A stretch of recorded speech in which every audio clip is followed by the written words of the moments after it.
Good morning. My name is Jen Pony, and thanks for tuning into the Good News. Recently, the most active volcano in the world, Cotopaxi, just erupted.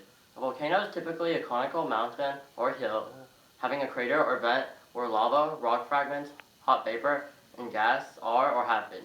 Usually, these natural creations sit and remain dormant and harmless. However, an eruption can easily destroy its surroundings. Thank you, Jinjin. Right now, I'm at the site of the aftermath of the eruption of Cotopaxi in Ecuador. The volcano has affected the environment around it heavily. The stratovolcano, also known as the composite volcano, violently erupted yesterday on July 7th, 1877. The lava erupted and flowed down the mound at high speeds. Let's ask Roro, a professional volcano who is currently at a different location on the island, how the whole process went. Thanks, Roro, for coming in.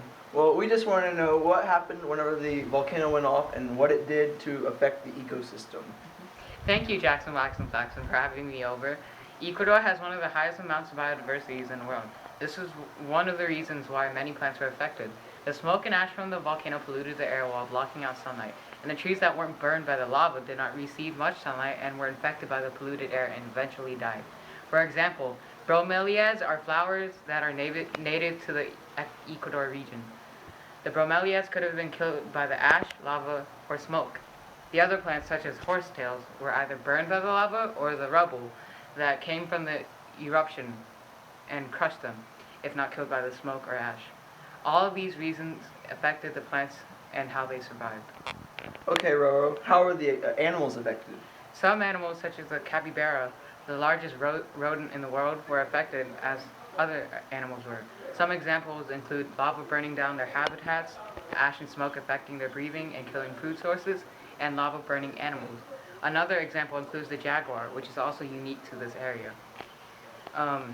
Like the capybara, its habitat could have been burned down or worse, could have been killed by the lava or ash.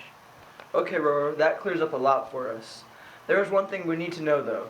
How did the volcano affect the land around it and how it will recover?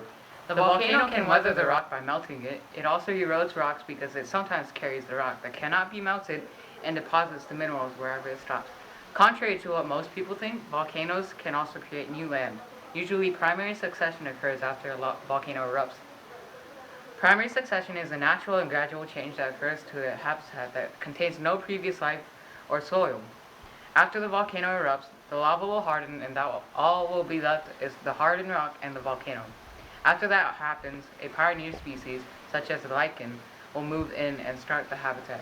Remember that decomposed lichen and sediments form soil when they mix.